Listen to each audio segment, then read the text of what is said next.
Hello, this is Ben Colton from Neverworld, and you are listening to According to Metal!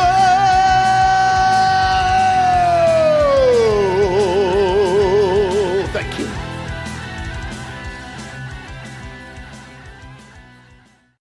It's time to give you some headlines. The metal news you need to know right now.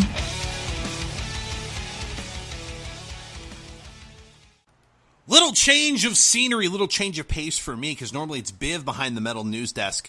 It is I on the other side of it, but because I'm not wearing pants today, I am actually going to be behind the metal's news desk giving you the latest headlines in the world of metal, and Biv and I will discuss them, of course, if you're new to the program, and shame on you. These are conversations and topics and news items in the world of metal that Biv and I have not discussed at all until I say them out loud, and we talk back and forth in regards to them. So, we're going to start out with some somber news especially, and this will definitely hit home with Biv more so than myself, and it all depends on when you listen to this. But at least as of 8 hours ago, as we record this, unfortunately, founder of Savatage and, of course, also founding member of Trans-Siberian Orchestra, Paul O'Neill, passed away today as we record this at the age of 61 due to a chronic illness. That's really all the Facebook page of Trans-Siberian Orchestra and the family is saying. But here's an actual statement from the band on their Facebook page. It says, "The entire Trans-Siberian Orchestra family, past and present, is heartbroken to share the devastating news that Paul O'Neill has passed away from chronic illness. He was our friend and our leader, a truly creative spirit and an altruistic soul. This is a profound and indescribable loss for us all." And I know that Trans-Siberian Orchestra, of course, has become a huge, huge household name, not in the world of metal, but just in the world of music. And you talk about a group that for the last 20 years has just really transformed what Christmas music, quote unquote, is all about and what Christmas performances are all about. And Paul O'Neill was the mastermind behind that project. And I have some thoughts and opinions on it that I want to share with you, the listeners, and of course with you, Biv. But I know that you, being a huge Savatage fan especially, this has to totally suck. Well, it does, for a few reasons. First of all, for those of you that don't know, Trans-Siberian Orchestra was founded primarily by former Savatage members and other rotating musical guests because of the album Dead Winter Dead, which was released in 1992 by Savatage. And on that album was a track called Christmas in Sarajevo.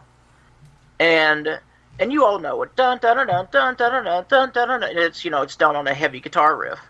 Well, that particular song for many years topped the charts every year as a Christmas single, and they made more money off that one song than they made on entire CDs for years afterwards. To the point in 1998 when they released their final CD that they said, you know what? Sadly enough, we can make more money making heavy Christmas music and doing 2 months' worth of live performances a year under the moniker of Trans-Siberian Orchestra than we can writing and playing and touring full-time in Savatage. Sure. And so, and that is, that's really, that hit home with a lot of the members, of the band. They were flabbergasted that they released it, under the moniker of Trans-Siberian Orchestra, and they sold millions and millions and millions of copies, but could barely eke out a living on Dead Winter Dead. Sure. And just to give you an idea, I mean, last year, 2016, they sold 927,000 tickets at their tour. In 2 months. In 2 months. I mean, again, this isn't a band that normally tour during the holidays. So $56.9 million in ticket sales last year. In the 2000s, between 2000 and 2010, they were ranked in the top 25 touring artists in the decade of 2000 to 2010, Trans-Siberian Orchestra. And we talked about this on the last episode, or the last news segment, I should say, that we did, about the Scorpions coming through and how it's a band that is kind of bucket list material. And this is just kind of a reminder to myself and to those of you who are listening to the show Because one of the things I want to kind of highlight was a statement from the band, and this is really my question, or, I'm just kind of curious your thoughts too, Biv. The comments in that whole statement that stands out to me is, this is a profound and indescribable loss for us all. And it almost makes me wonder the longevity or the future of Trans-Siberian Orchestra. Now, it's hard to think that a group that just grossed almost $57 million in ticket sales in 2016 is going to somehow not be able to figure out how to continue to do it. But, I mean, Paul O'Neill was the main component of the group, and when you think of, this is kind of going back to my Scorpions reference, in which, that's one of those bands, it's a bucket list band for me. It's a band I've wanted to see for quite some time. You had mentioned, Biv, well, you better hurry up, because to your point, this could be the last time they go through. You have no idea. And so, I hate to say this, and, none of us, of course, want this to happen, but if something happens to Klaus Meine in 2 years, well, guess what? That's the last time Scorpions came through. And I say that because Trans-Siberian Orchestra is a group, and my wife doesn't even know the news of this yet, but she'll be pissed, especially if TSO doesn't continue to do a show, and here's why. This is a group that, for years, probably 5 years, my wife's like, we need to go see them. And, I have 17 kids, and it's right around Christmas time, and it's just one of those things where, realistically, we could probably just make that our Christmas gift to each other, but we don't. And then we have a lot of money going out for our 17 children and our gifts, and I'm just like, yeah, we'll go next year. And I'm also an idiot and forget that the tickets go on sale when they do, and I want to get close tickets. So by the time I realize it, because the things sell out like freaking hotcakes, that I'm getting crappy seats at best. If not, they're completely sold out. I own it. And now we're in a situation to where now I'm going, shit. You know what I mean? I know that sounds selfish, but it's a kind of nice reminder that if there's a band that you really want to see, you really need to make sure that that's a band that you continue to support and check out whenever you can, because if you don't check out them whenever you can, you may miss the chance to see them live, and that may happen for me and TSO, which will really suck. Yeah, and, just about a week ago, I saw, how, like, sometimes you go onto, like, metalarchives.com or Encyclopedia Metallum, and you just kind of, like, look at old bands or whatever. And the other day I went on there, and I just pulled the Sabotage page, and all of a sudden now it was listing them as active. And I really, I was kind of looking for a news story to pop out of the woodwork that maybe they were going to do a short reunion tour or, a new CD or something. And then this happened. So I think not only is TSO, in question now at least, although I can't, to your point, see them, just not being able to figure it out. But I think any hopes of a Sabotage reunion now are shot. Yeah, unfortunately that's the case. But really sad news in regards to that. And also, speaking of, on a different note, speaking of bands that you may not get a chance to see much of, and this reminded me of our last conversation we had in our last news segment about Motley Crue, in which, don't go away, mad, just go away. Here we have Aerosmith. Not necessarily metal, but I find it topical that they are now saying, according to Steven Tyler, he really can't say for sure if the farewell tour that they're about to embark on is going to be their actual farewell tour. So then what in the hell is the point? So it reminds me of a business that has a sign that says, going out of business sale. And it's one of those things where you go, I've never gone to that store. But now that they're going out of business and I can probably get a pretty sweet deal on some things, maybe I'll check it out. And is that the same concept you can think of? I guess maybe it's the same thing. You should just always tell people, just like Motley Crue. Maybe Aerosmith can just follow the Motley Crue pattern and just continue to tour. And then every couple of years when they tour, say, look, this is it. I swear, we're done. Yeah, just kidding. We're actually coming back in a couple of years. Maybe they should continue to do that. It'll just be like a going out of business sale. But I just find that kind of interesting that, the guys have been together for 40 years, so kudos to them. But, when you say that this is going to be our farewell tour, we're done after 40 years. And again, kudos, bravo for making it 40 years in the world of rock and roll. That's pretty amazing. However, you can't say, yeah, we're done. Nah, just kidding. It's just very Motley Crue-ish and very douche-ish. What do you think, Biv? Didn't the Rolling Stones do this? Wasn't like the Steel Wheels tour supposed to be their last one, and then they did like 8 more tours after that? Maybe. If my memory is serving me correctly, I think they did it as well. Look, borrow the gun from Janie and just end it. That's all I'm saying. The name of the tour is Arrivederci, like Arrivederci, like bye, see ya, we're done. I mean, that's the name of the tour.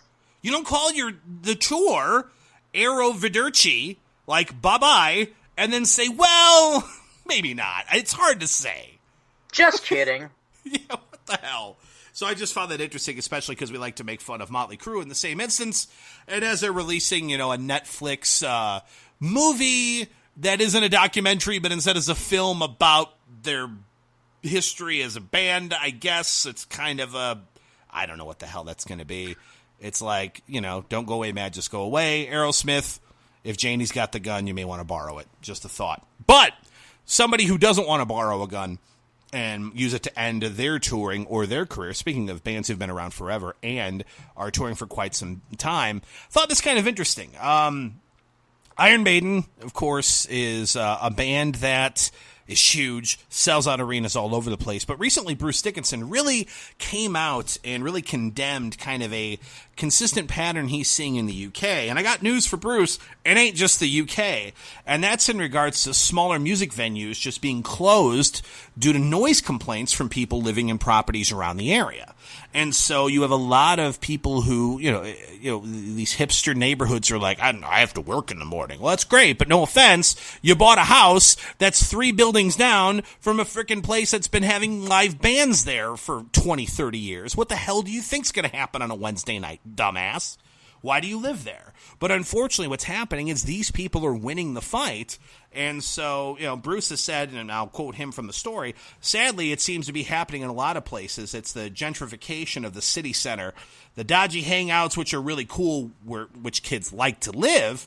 But we, as Iron Maiden, wouldn't have been able to have the start that we had as a band if it weren't for venues like that. Smaller bands playing smaller venues that hold a couple hundred people.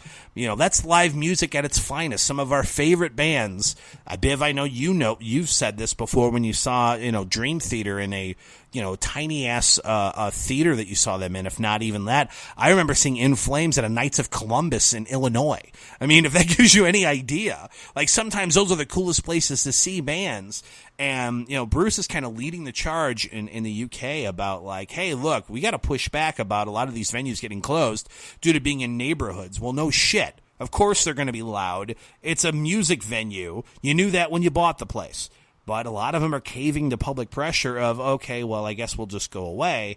And so pretty soon you're just going to have large arenas. And that's great if you're Iron Maiden. But at least Iron Maiden is being, consistent here in saying that, look, for bands, and Bruce's, of course, kid is in a band that's really small. Where are they going to play? Are they going to play, at Wembley Stadium? No. They're going to be playing at a probably shithole bar in Wales. You know what I mean? I mean, that's just what it is. When you're a new band or a smaller band, those are the kind of venues you'll sometimes play.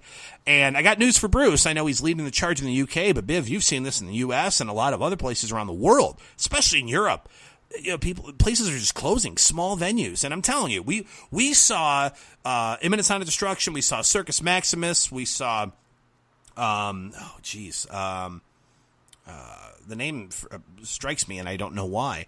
Live at Reggie's in Chicago. Reggie's was a freaking awesome venue. And there's a great example of a neighborhood place that is, a couple buildings away from houses? You know what I'm saying? Yes. I mean, it's just unfortunate if that's a pattern that continues. But, kudos to Bruce and kudos for bands like Iron Maiden who could easily turn their back on, well, why do we give a shit? Well, they still kind of remember that in the late 70s, those were the kind of places they were playing. Curious your thoughts on that, Biff. Well, it's funny, and this has nothing to do with the fact that he used to be an Iron Maiden, but just earlier today, I was listening to a Blaze Bayley interview.